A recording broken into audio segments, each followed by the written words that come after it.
কমিটির সদস্যবৃন্দ, উপস্থিত দর্শক শ্রোতা, আমি আল্লাহ তাআলার শুকরিয়া এই জন্য আদায় করছি যে দীর্ঘদিন পরে আপনাদের মাঝে এসে এই পূজা উদযাপন উপলক্ষে এখানে যে সমবেত হতে পেরেছি এই জন্য আল্লাহ তাআলার শুকরিয়া আদায় করছি। ওম শিব ও পার্বতী মহামায়া মহালয়া বসে দুর্গম ও পার্বতী মহামায়া ওম শান্তি ওম শান্তি। আসসালামু আলাইকুম ওয়া রাহমাতুল্লাহি ওয়া বারাকাতুহু। প্রিয় শ্রোতা ও দর্শকবৃন্দ, এই দেখুন একটি ভিডিও। এই ভিডিওর মধ্যে এই শয়তান কি বলতেছে দেখুন। শয়তান কিন্তু আল্লাহ পাক শুধু জিনের মধ্যে আছে এটা কিন্তু বলেননি। আল্লাহ পাক বলেছেন মিনাল জিন্নাতি ওয়ান নাস। শয়তান জিন এবং মানুষ দুদিক থেকেই হতে পারে। তে শয়তান পুজোর মণ্ডপে গিয়ে সে আল্লাহরও শুকরিয়া আদায় করছে যে আল্লাহ শুকরিয়া যে আমি পুজোর মণ্ডপে আসতে পেরেছি। ভিডিও দেখেই হাসি চলে আসতেছে।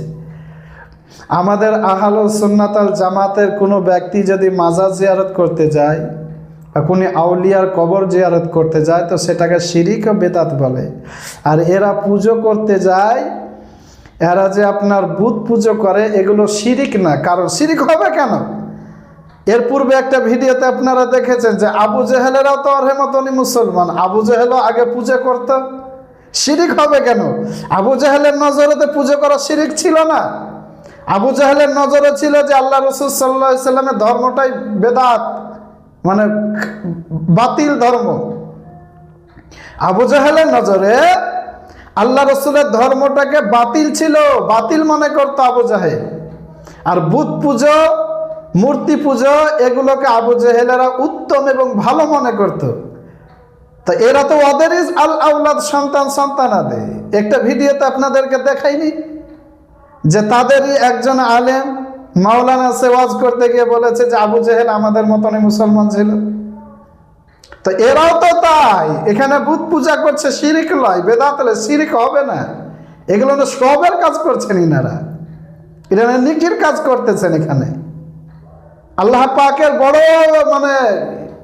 বড় কিছু একটা আমলের কাজ করছেন যে আল্লাহ শুকরিয়াও আদায় করছে। এখানে মণ্ডপে গিয়ে, পুজোর সামনে গিয়ে, মণ্ডপে গিয়ে আল্লাহ শুকরিয়া দেখাচ্ছে। জাহিলের জাহিল, মূর্খ এবং শয়তানদের কত বড় আপনার চক্রান্ত দেখেন যে একজন আলিম বা একজন সাধারণ মানুষ যদি মাজার জিয়ারত করতে যায় তাহলে তাকে পুজো বা মূর্তি বানিয়ে দেয়। মাজার তৈরি করা আছে, গম্বুজ আছে, ঘর আছে, সেটাকে দেখে তারা মূর্তি বানিয়ে দিচ্ছে, পুজো বানিয়ে দিচ্ছে।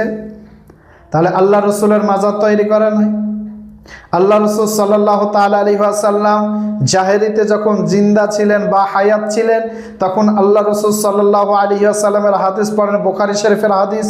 আল্লাহ নবী সাল্লাল্লাহু আলাইহি ওয়াসাল্লাম তিনি বদরি সাহাবীদের কবর জিয়ারত করতে যেতেন।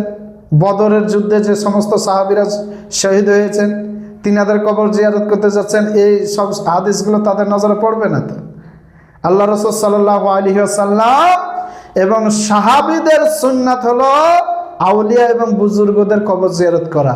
তাদের একজন সাধারণ মানুষের কবর জিয়ারত করা শরীয়তের দৃষ্টিতে জায়েজ এবং মুস্তাহাব, সবের কাজ।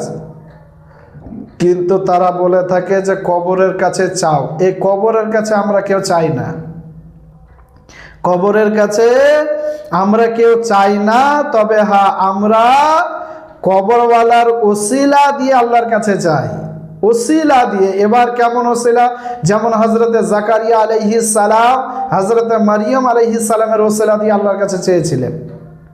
যেমন হযরতে জাকারিয়া আলাইহিস সালাম মারিয়াম আলাইহিস সালামের ওসিলা দিয়ে আল্লাহর কাছে সন্তান চেয়েছিলেন। দেখবেন কোরআনুল কারীম খুলে, কোরআনুল কারীমে আয়াতটি রয়েছে। এরা তো পড়েই না, মূর্খ জাহেল, এরা তো শয়তানের সঙ্গে সংযুক্ত আছে। না হলে এই মণ্ডপে গিয়ে আল্লাহ শুকরিয়া আদায় করছে যে আল্লাহ শুকরিয়া যে আমরা এই মণ্ডপে আসতে পেরেছি। এটা আবু জেহেলেরই সন্তানাদি সব। যাক, আল্লাহ পাক আল্লাহ তাআলা আমাদেরকে বুঝার, মেনে চলার তৌফিক দেন।